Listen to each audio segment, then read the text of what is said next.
I'm here to tell you that corruption is legal in America. So I work in software development. I'm telling you something you know? Can we vote on that? So I work in software development. When I use the word corruption, it isn't a moral judgment. It is a design judgment. When a file or app becomes corrupted in software, it's not because the developer is bad or evil, it's because there's a mistake in the design and architecture. So the fact that the description of a politician in the US has become mainly a fundraiser is a design problem. It's broken and it must be fixed now. The core flaw of our current system is the concentration of its funders. That concentration betrays the fundamental commitment of a representative democracy, of a government dependent on the people alone, where the people mean not the rich more than the poor. So you may say, that's great in theory, Tom, but how do we know we have a problem? In 2014, professors at Princeton and Northwestern published the results of a study that looked at more than 20 years of data to answer a simple question: does the government represent the people? Their study took data from nearly 2,000 public opinion surveys and compared it to the policies that ended up becoming law. So in other words, here in the bottom is what the public wants, and here on the left is what the government does, or a likelihood that a law gets passed. In a perfect world, the line should look like this. An idea that no one wants, the government shouldn't enact it. An idea that everyone wants, it should be enacted. So this is what it actually looks like. Take an issue that everyone wants, it has a 30% chance of becoming law. Take an issue that everyone doesn't want, it also has a 30% chance. If you ever thought your vote doesn't matter, except for the Andover Town Meetings, well, you're right. There is, however, one exception. This line is for the bottom 90% of income.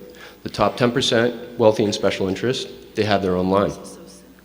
If you notice, it is much more aligned to the ideal if you have money. You get things passed easier and clearly prevent things from being passed if you don't want them to be. So, what does corruption look like? Well, this is how a bill becomes a law. A special interest hires some lobbyists. These lobbyists collect campaign contributions, offer jobs, then writes the laws that Congress then passes, then to help the same special interest. This is all legal today. So how does this happen? Well, it comes back to Congress's primary job description. Members of Congress now spend 30 to 70% of their time fundraising, not governing. The fastest way for them to raise money is to solicit for those that can afford to pay the most. An analysis of 467 congressional races showed that the candidate with the most amount of money won 91% of the time. A very small portion of the population provide 2/3 of the political donations. Pick an issue you're passionate about. More than likely, there is someone in Congress whose future job or income is based on the issue happening in a way you do not prefer due to a special interest funding his or her campaign. The Sunlight Foundation published a study in 2014 looking at the previous 5 years of activity of the 200 most politically active companies in the US. Find they spend $5.8 billion influencing our government with lobbying and campaign contributions. The same companies got $4.4 trillion with the T, in taxpayer support, earning a return of 750 times their investment. And that doesn't include every other special interest, union, trade association, and billionaire. So what is the solution? Make corruption illegal. There is an American Anti-Corruption Act that was created by top constitutional scholars, conservative and liberal alike. We want to end bribery. If you're an elected official, say on the Senate Banking Committee, you can't take donations from banking lobbyists. It prevents elected officials from taking jobs from industries they regulated. It changes the way elections are funded so clean candidates can win without selling out to special interest. We want to end secret money. It maintains full transparency so that the American people know who is trying to buy our elected officials. We also need to strengthen agencies and ethics committees to enforce rules against politicians and special interests that break campaign finance laws. For those thinking that our state isn't corrupt, this is Massachusetts Corruption Risk Report Card, which is the Center for Public Integrity gave us a D+ in 2015.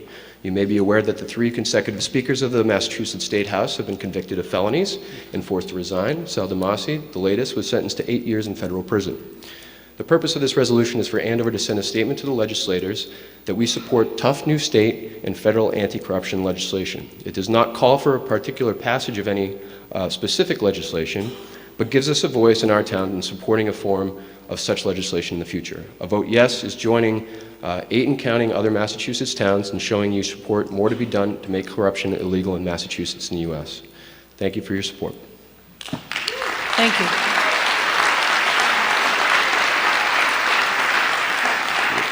on this as it stands. All those in favor of this referendum, please raise one hand. Thank you. Those opposed? The ayes have it. The motion is, the feeling of the meeting is approval.